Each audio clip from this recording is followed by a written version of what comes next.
M. Berthelot.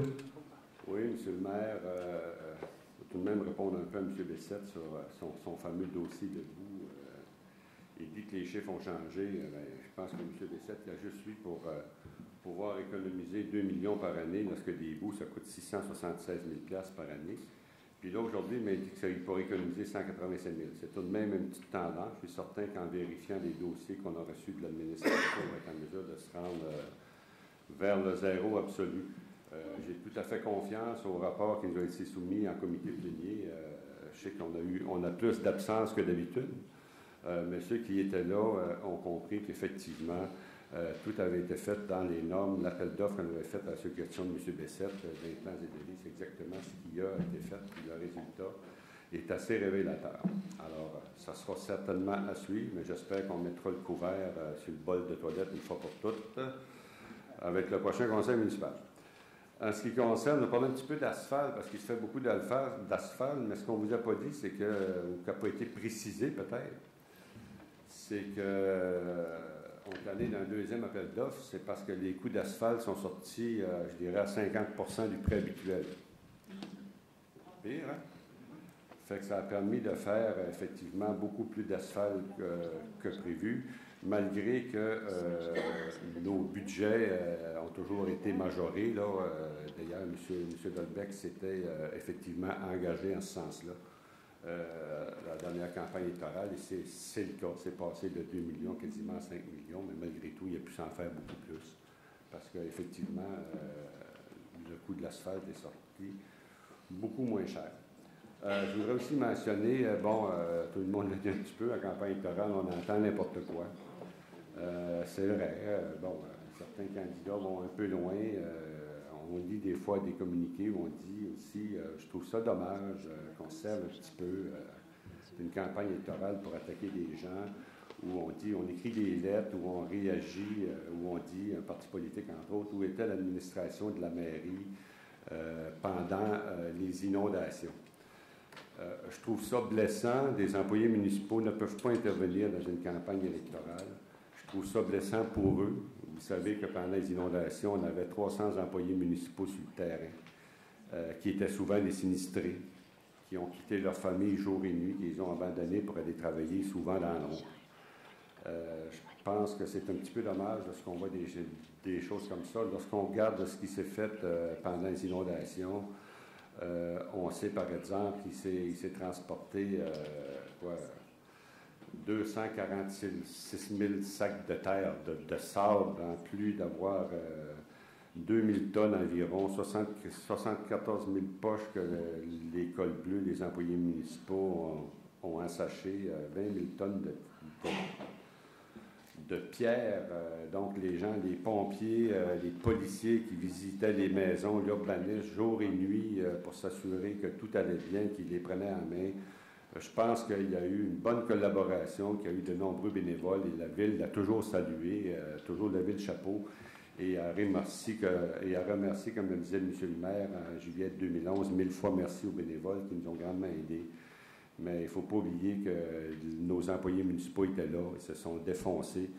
Il y en a qui étaient épuisés à la fin des inondations. Puis ça s'est fait au détriment de certains travaux.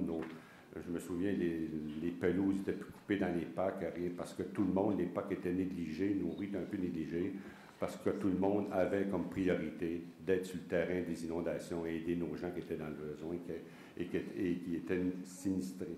Alors, il ne faut pas dire où étaient ces gens-là. On sait vraiment qu'ils étaient là, puis ça travaillait en partenariat. Puis c'est pas comme ça qu'on gagne des élections. Je pense que des élections, ça se gagne sur le terrain en faisant un programme politique qui est porteur d'avenir, puis auquel la population, bien sûr, peut adhérer. Ce que je voudrais mentionner aussi, Monsieur le maire, je voudrais mentionner aussi, bien sûr, mes collègues, ce qu'on apprend très vite en politique, souvent les adversaires d'hier sont devenus des amis d'aujourd'hui, et l'inverse est aussi vrai. En politique, les poignards arrivent de partout. Je voudrais saluer mon nouvel ami Germain, qui était mon adversaire politique en 98. On est arrivé en politique en 98. Germain et moi, nous sommes de bons amis. Germain a vraiment ce qu'on appelle un gars de quartier, un gars de racine, un gars près de ses gens. Mon ami Philippe, j'espère également que ce n'est qu'une pause, Philippe. Je pense que tu as su mettre tes qualités au service de la population. On a travaillé beaucoup ensemble sur le projet du centre-ville, sur le principal, sur ce type de développement, je pense, depuis 1998.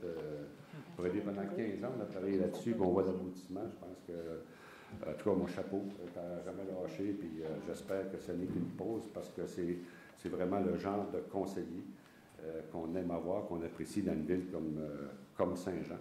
Mes bons amis à la mairie, dont le choix est difficile à faire, je n'ai pas réussi moi-même à le faire. Alors, Alain et Stéphane, bien sûr, qui se présentent comme candidats à la mairie. Donc, je vous souhaite bonne chance à tous les deux. Moi, je m'engage, bien sûr, si je suis élu, à travailler avec celui des candidats qui sera élu au sens large. Mes collègues à nous aussi, conseillers sortants, je pense que je vous souhaite bonne chance. En tout cas, moi, je sais que vous avez fait votre travail. Je pense qu'au conseil, bon, c'est pas toujours facile de prendre des décisions. Il faut y aller. Et vous le faites dans l'intérêt des contribuables. Je sais que vous avez tous, comme je le mets pour en témoigner, très bien représenté vos quartiers. Parce que au plénier, les demandes étaient là, les arguments étaient là, puis ça tirait fort sur la couverte, je peux vous dire ça. Alors, en ce sens-là, bravo à vous tous et bonne chance. Et moi, je sais que le succès couronne l'effort.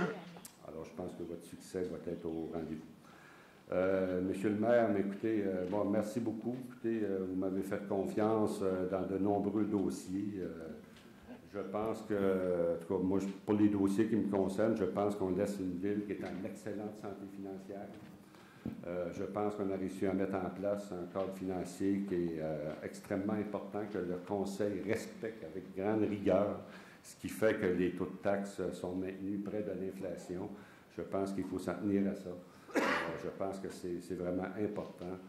Nos finances publiques sont saines. On est au-dessus de la moyenne québécoise pour la gestion de notre ville. Il y a des corrections à porter. Le gros défi, je l'ai toujours dit, c'est le développement économique. J'invite d'ailleurs tous les candidats à la mairie et leur équipe d'aller sur le site de la ville. Notre présentation PowerPoint qu'on a faite l'année passée est toujours là. Ça donne un excellent portrait de la situation de la ville. Ça vient vulgariser les finances de la ville. Parce que je me rends compte qu'il y en a beaucoup qui ne connaissent rien. Alors, ce serait peut-être un outil intéressant pour ceux que la curiosité de gérer une ville attire. Monsieur le maire, écoutez, chapeau. C'est vrai, je suis d'accord. M. Quentin et Mme Marcoux, on a eu des bonnes discussions. On s'est poigné une fois de temps en temps. On n'était pas toujours d'accord. On est toujours arrivé à faire ça dans le respect. On est toujours arrivé à prendre des décisions dans le meilleur intérêt des contribuables. Lorsqu'on a eu à se colter un petit peu, si je puis dire, on a fait ça dans votre bureau, derrière des portes closes. On a réglé ça là, puis en public, la décision était prise, on allait avec. C'est comme ça que ça gère une ville. Ceux qui pensent que venir à un conseil municipal, puis que c'est faire un show, puis brasser à la cage, puis qui paraît bien, puis que ça n'a pas des points, mais c'est pas ça gérer une ville. C'est pas ça que les citoyens veulent voir, c'est pas ça que les citoyens veulent entendre. Les citoyens, ils veulent des résultats, ils veulent des conseillers compétents, ils veulent des conseillers qui s'occupent d'eux. En tout cas, moi, ce qui me concerne, l'équipe avec qui j'ai travaillé, c'est des gens qui avaient vraiment toutes ces qualités. Alors, bonne chance, M. le maire, bonne retraite. On se remet bien loin, pas trop se jaser. Ensuite de ça, moi, je pense qu'effectivement, qu'il y a une certaine fierté parmi les contribuables. Vous êtes sûrement quelque chose pour avoir amené la ville de Saint-Jean, la 5e ville du bonheur au Québec. On peut bien envoyer tout ça. Alors, je pense qu'il y a un bon taux de satisfaction. Moi, je suis particulièrement fier, bien sûr, des finances, du dossier de la Seigneur, qui est un dossier qui n'était pas facile. Je pense que j'ai dû m'en occuper, à pousser le dossier. Je pense qu'aujourd'hui, les détracteurs sont silencieux et c'est une fierté pour la ville de Saint-Jean-sur-Richelieu lorsqu'on voit ce qui s'y passe. Alors moi, M. le maire, bien sûr, je me présente aux élections municipales comme conseiller indépendant dans mon quartier. Je ferai mon travail, je l'ai fait pendant mon mandat. Et moi, je vais m'assurer à ce qu'au prochain conseil municipal, il y ait de la continuité. Merci, M. le maire.